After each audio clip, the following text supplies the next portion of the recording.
Hello and welcome to my second presentation on current electricity, aimed at Year 12 students and Year 11 students. We've got a list of contents here, and if I was to pick out some of the most important points, it would be about the filament lamp, the resistance of a wire, and potential dividers. But let's get started. There I am, Fes Physics, and we've got some equations that we've come across before. 1 amp is 1 coulomb per second. I equals Q over T, that follows from the definition, and Q equals IT. 1 volt is 1 joule per coulomb, so V equals energy over Q, or energy equals Q times V.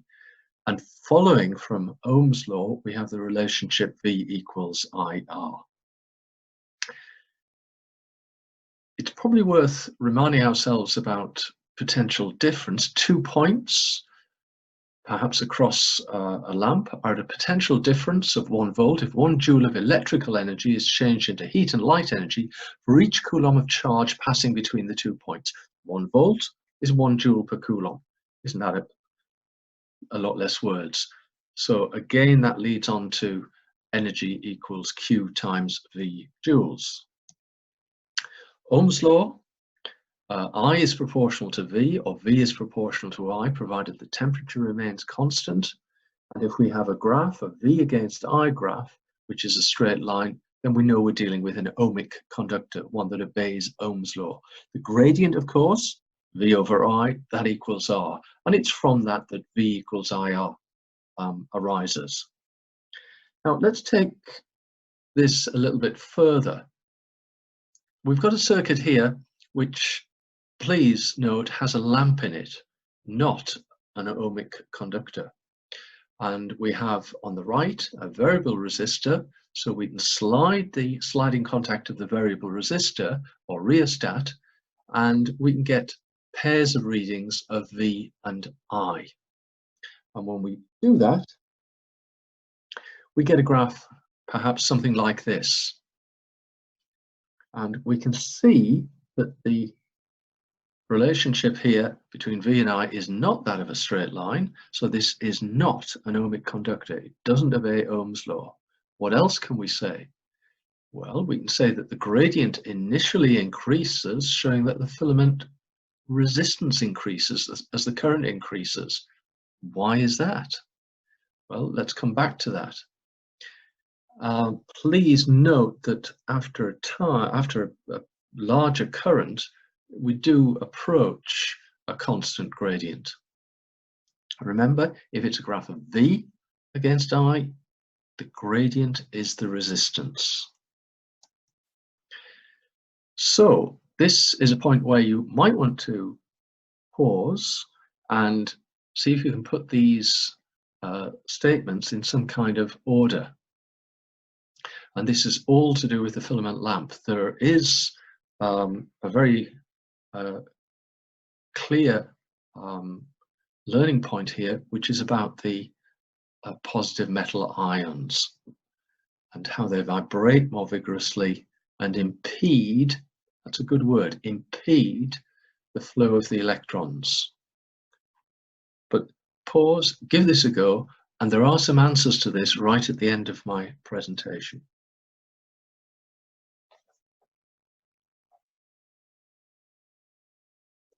So, moving on. For a filament lamp, this is the kind of curve that we would expect to get. But examiners sometimes try to trick us by asking us about a graph of I against V. So can you mentally transpose the axes so that we've got current along the y-axis and potential difference V along the x-axis? And it should look, of course, like this. So the second graph on the right-hand side, the gradient is not the resistance. It's actually 1 over the resistance. So you've got to be careful about points like that. Now, if we're asked to investigate the relationship between the length of a wire and its resistance, we might typically in a lab use constantan. It's a copper-nickel alloy whose resistance doesn't change much with temperature. So resistance is directly proportional to length. Resistance is inversely proportional to the cross-sectional area. Remember, the thicker the wire, the bigger the diameter, the larger the cross-sectional area, the lower the resistance. So R is proportional to L over A, and we can introduce an equation by putting in a constant of proportionality, which I'm going to call rho. It's like a P with a curly tail. Here's the kind of circuit that we might use to measure the resistivity, and for each length we would have the slider of the variable resistor in one of three positions. So what would our table of results look like? Here's the start of it. So for each length we'd have the slider of the variable resistor in three different positions, perhaps the top, middle, the bottom. We'd want 5 or 6 different lengths of wire, but we've got to be careful because at the shorter lengths of the wire might get hot. Now, I haven't included in this table of results any uncertainties, which we might want to do as part of a core practical. But just be careful and look at that circuit diagram for a moment. The red line represents the wire under test, perhaps attached to a meter ruler for convenience, and the potential difference would be across the length of wire that we're measuring, and the arrow indicates a sliding contact. It might be a crocodile clip that we're attaching to that wire. Okay, when we do get our results, we find that we get pretty much a straight line. Again, I haven't put any uncertainties, included uncertainty bars.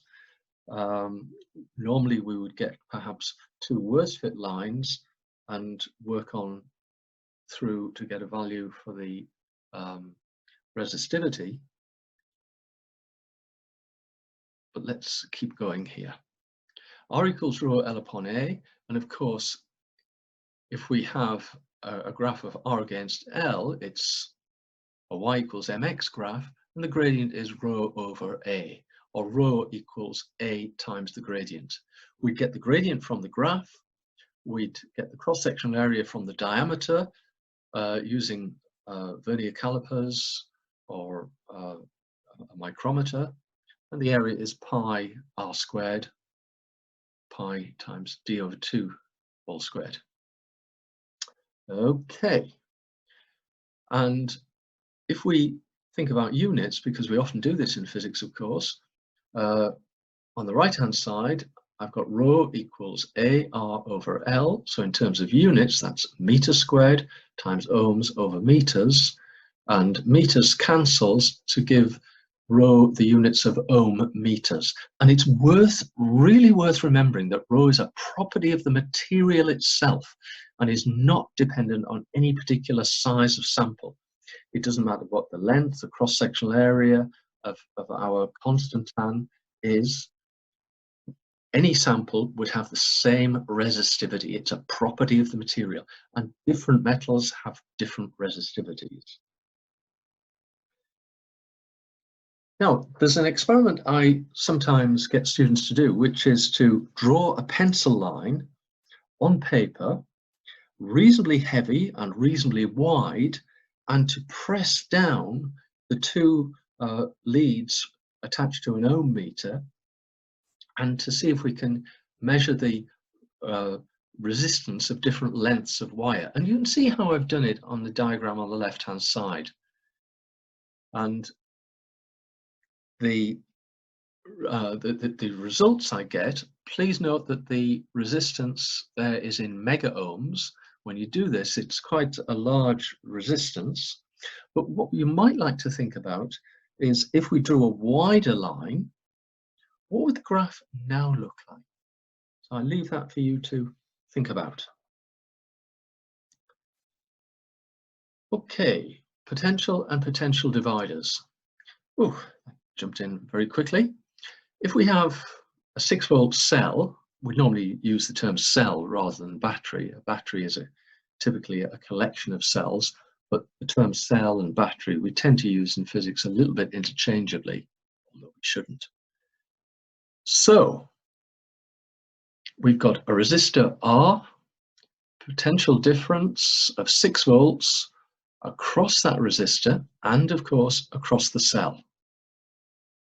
But what happens if we have the same cell but now two resistors in series, let's say 10 ohms and 10 ohms? How is that potential difference shared across the two 10 ohm resistors? Yes, you might have realized, of course, that it would be 3 volts and 3 volts. And 3 volts plus 3 volts is, of course, 6 volts. So we're looking at potential difference there, but with this diagram, same two 10 ohm resistors, at the top point above the 10 ohm resistor, that will be a potential of plus 6 volts. Right at the bottom, we'd have a potential of 0 volts. In the middle, that point would have a potential of plus 3 volts. So what's the difference in potential across the top resistor? Well, it's 6 minus 3, which would be, of course, 3 volts. And across the bottom resistor, what's the potential difference? 3 minus 0, which of course is just 3 volts. So it's worth bearing in mind the difference between potential difference and potential. And here we might think about how does the potential change as we go from the top to the bottom here. Think about it a moment. Yes, plus 6 volts to plus 4 volts to plus 2 volts to 0 volts. And notice that the potential difference is shared equally across equal resistors, equal value resistors. Now, here we have a 12 volt cell and a 20 ohm resistor and a 40 ohm resistor. What would the potential difference be? Well, we've got to consider ratios here, and my simple method is, we know that it's the same current through each resistor, so the potential difference is proportional to the resistance. The bigger the resistance, the bigger the potential difference across it. So look at my method, 20 ohms and 40 ohms. Oh, it's like saying 1 part to 2 parts. I've got 3 parts in total, so I then say 3 parts is equivalent to 12 volts. 1 part is equivalent to 12 over 3, which is 4 volts. So I would say 4 volts across the 20 ohm resistor, and 2 parts, 8 volts across the 40 ohm resistor, and 4 plus 8 is indeed 12 volts. So what do we have here? We have a 12 volt cell again, 10 ohms and 30 ohms, 1 part and 3 parts, 4 parts in total. So 4 parts is 12 volts, 1 part is 12 over 4, which is 3 volts. So I'd have 3 volts across the top, the 10 ohm resistor, and I'd have, of course, 9 volts across the 30 ohm resistor. It's a simple and straightforward method. Now let's just look here. Oh, it immediately looks quite complicated. I've got 2 10 ohm resistors. V1 and V2 is the potential difference. I've got the same current I through each resistor. The total resistance in the circuit is 20 ohms. We know that because resistors in series add up. And we're asking, first of all, what is the current I? Well, V equals IR. 5 equals I times 20, so I is 0.25 amps. Right, that's fine, we've got the current. Now for V1 is I times R1. So V1 works out to be 2.5 volts. V2, similar reasoning, also gives us 2.5 volts. So I found the current and then the PD across each resistor. Is this more complicated than the ratio method? Yes, certainly. So we need to know how to use the ratio method simply because it's easier to work with. Let's move on. What happens if we have 40 volts across a 3 kilo ohm resistor and a 12 kilo ohm resistor in series?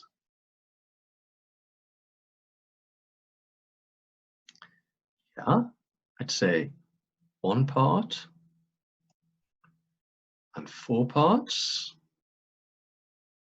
5 parts in total. 5 parts is 40 volts. 1 part is 40 over 5, which is 8 volts. My 4 parts would be 4 times 8, which is 32 volts. And I've drawn that in across each resistor. 8 volts across the top resistor and 32 volts across the lower value, across the 12 kilo ohm resistor. Easy, straightforward. Now, I'd like to start talking about current and drift velocity and say where a particular equation comes from. Well, what is current? 1 amp is 1 coulomb per second, so I is the change in charge, delta Q over delta T. And we're talking about charged particles in a conductor. Could be a metallic conductor, but equally it could be a semiconductor. However, N particles per cubic meter. Q is the charge of each particle. We're talking about electrons here, and V is the average speed of a particle as it moves, the electrons as they move through the wire. Okay, and A is the area of the conductor.